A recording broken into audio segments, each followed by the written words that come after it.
Hey guys, Dylan from Noble Records. Really impromptu video. I had just something on my brain I was thinking about, and I was like, you know what, I'm just going to pull the phone out and record a video. So this is really impromptu, just the thoughts on the top of my head. So there's a video on YouTube, and I have watched it several times over the years. It's called When Is Enough Enough, and it's by Zeek the Vinyl Geek. I'm going to put a picture of it there. Great video, okay? I think the video has 1,500 views, and it was posted 9 years ago. So, I remember watching that video when it came out.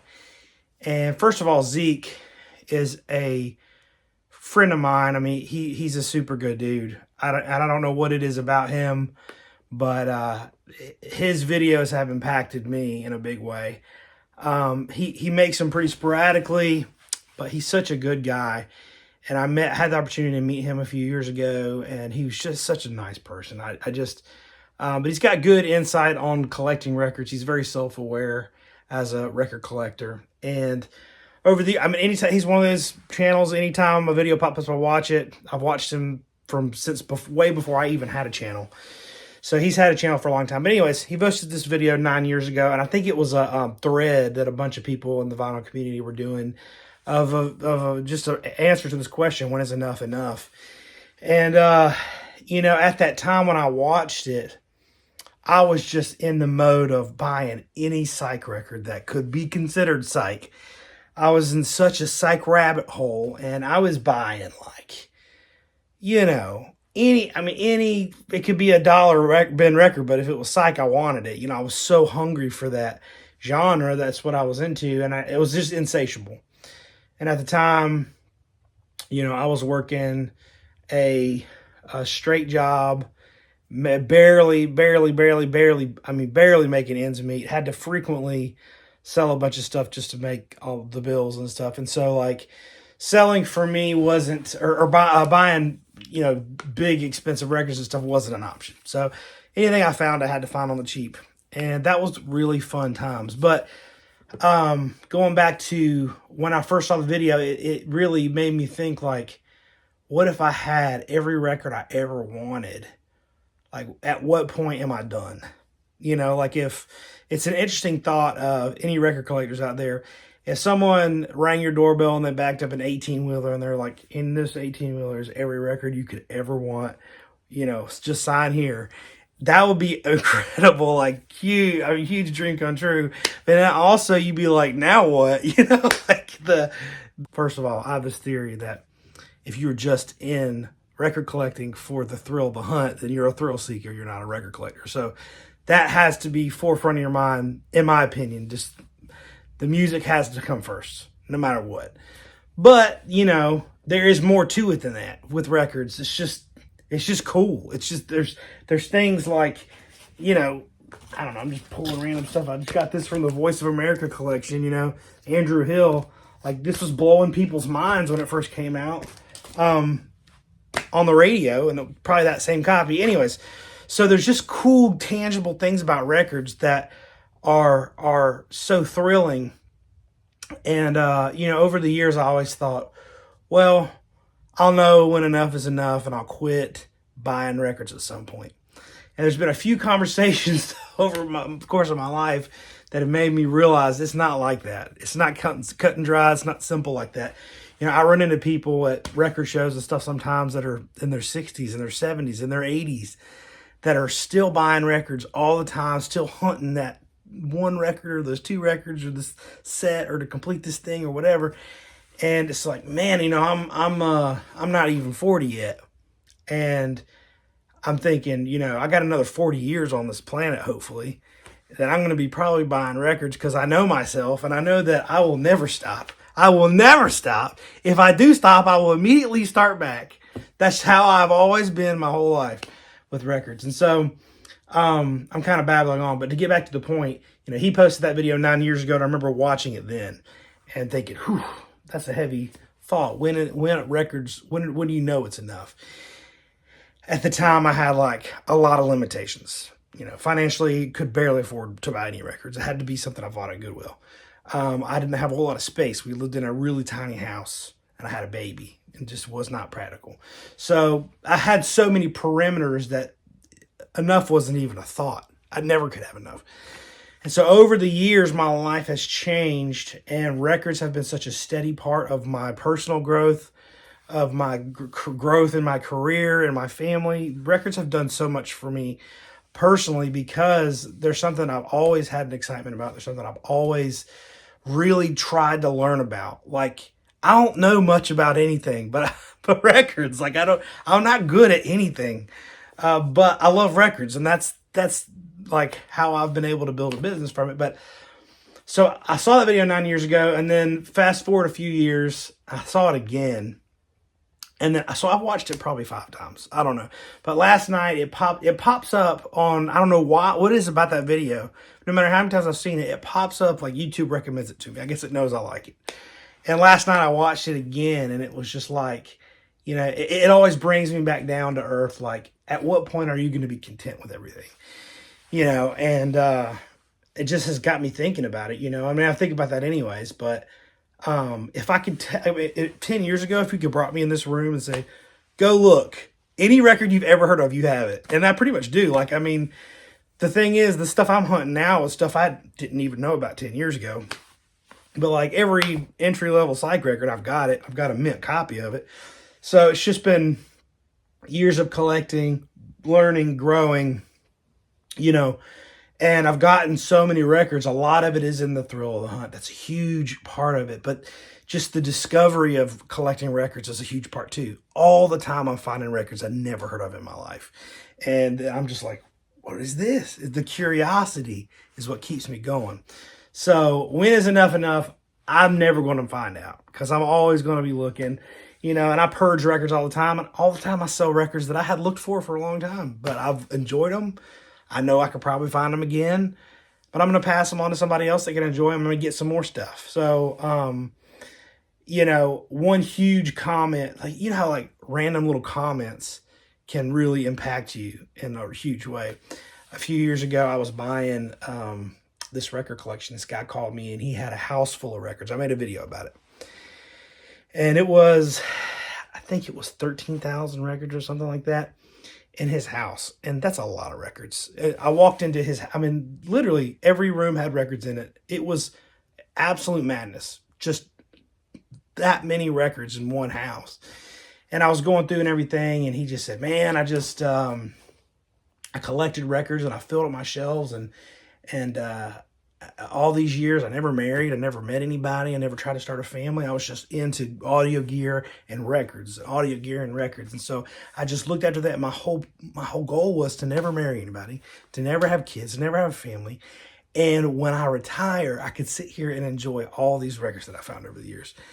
And I was like, that is some sad stuff, man. I didn't say that to him, but I was like, that's sad. Like, you have no connection with people. You just want to listen to records. Oh, but here's what happened. He met a woman, and he fell in love with her. And she said, well, I don't know if she made him. I wasn't under the impression that she was making him sell them. I was under the impression that he realized that his new dream was to spend the rest of his life with this woman. This guy was in his 60s or 70s, probably 70s. He was older. And he was like, I'm just going to sell this collection and travel. And so wrote him a big fat check. He went on, and he was able to clean his entire house out. She moved in, and they had money to get their life going and travel and all that stuff. And it was like, he was thrilled. So I was thinking, that's kind of like, other than like, I mean, my family is everything to me. Like, I'm a huge family man. Most of you guys that watch my channel don't know anything about me personally. You just know about what records I like and what records I show and stuff like that. But most of my time I spend with my family. Everything I've ever done has been, my motive in the end is to spend more time with my family. I love my kids.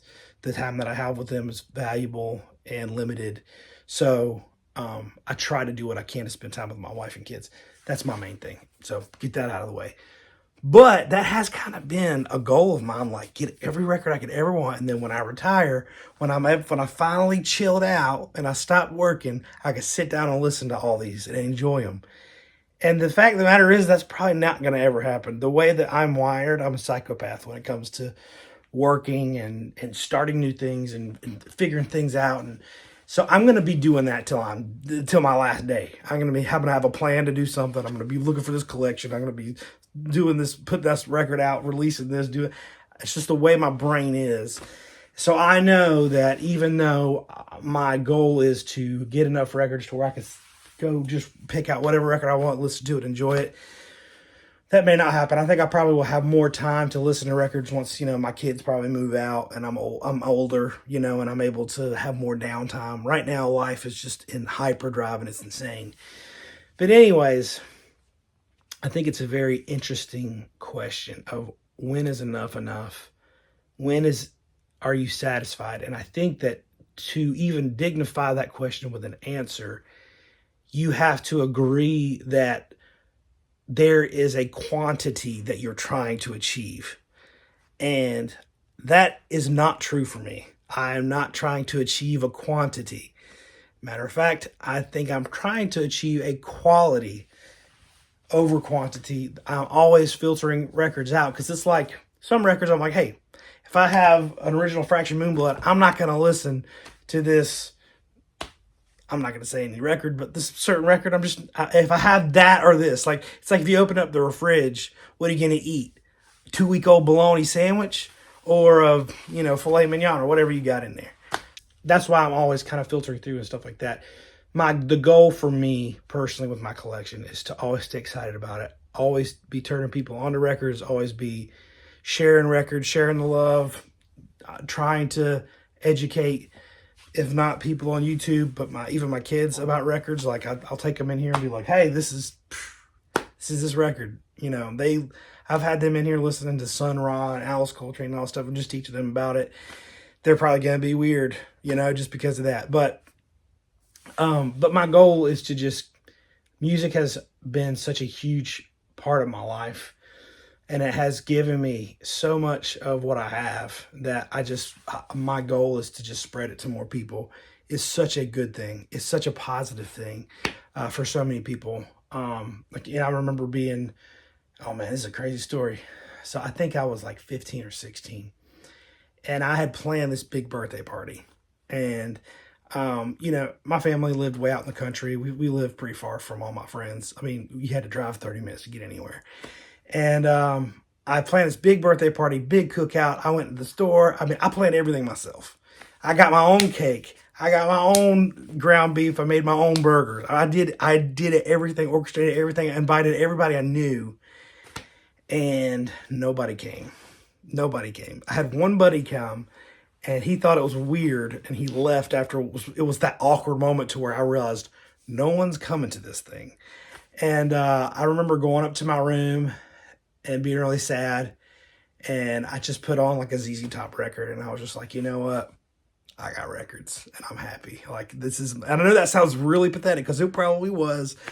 But I remember so many times thinking, man, music is such a companion to me. It's something that's so special to me that if I can always keep that, keep that drive, just keep that love for music and spread that to other people.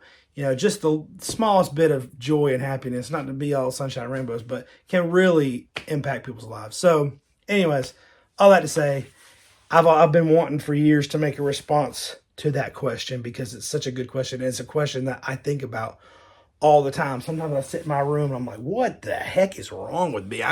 This is insane. I've got so many records. And sometimes I'll have like family members come into the room, like, to check it out, and they always look like you're a crazy person.